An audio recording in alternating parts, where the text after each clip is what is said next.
Welcome back to the Motion Capture Practical Application Series. I'm Mark Butler, and I'm a character animator and technical director. In this video, we're continuing from part 1 of the overview of the pre-visualization pipeline. So if you haven't seen part 1, peep it now.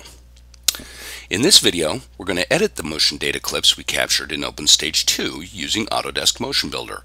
We will also use Autodesk Maya for props and then export everything into the Unity 3D game engine for use in-game.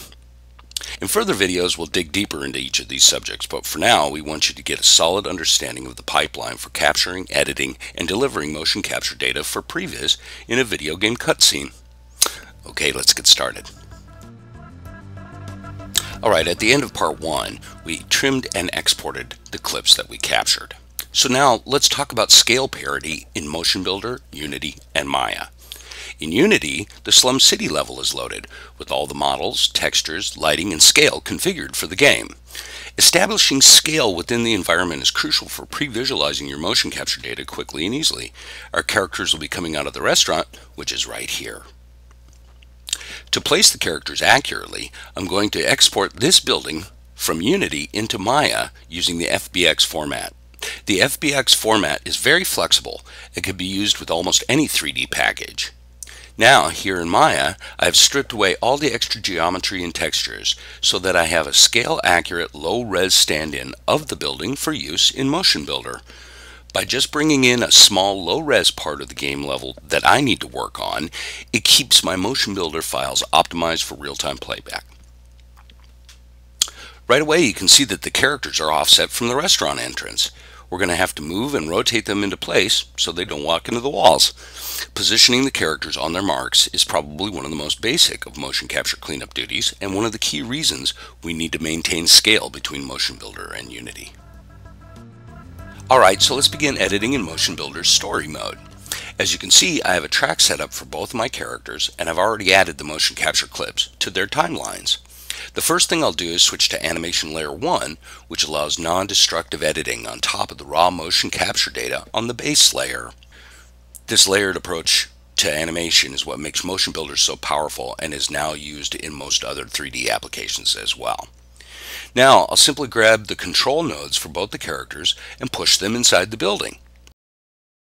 To aid in positioning, I'll set the walls to semi-transparent. Now a bit of rotation. Good. A quick scrub of the timeline shows that we're pretty close. I'll tweak the guy a little so he's closer to the girl, and now I'll move the girl up as well. So let me just scrub this around and review it from a couple different angles. See, after just a couple tweaks, it looks pretty good. Next, let's edit the way his arms move. Depending on how closely the model's rig matches the performer, you may want to alter the way the body is positioned. For instance, let's say you wanted to show this guy looking a little more menacing. This is a very easy edit in Motion Builder and one you'll use often.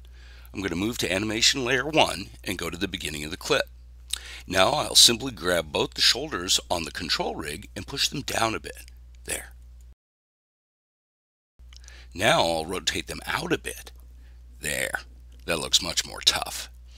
By using the animation layers on top of the motion capture base layer, it's easy to add hand-keyed poses that ripple through the rest of the clip of the timeline.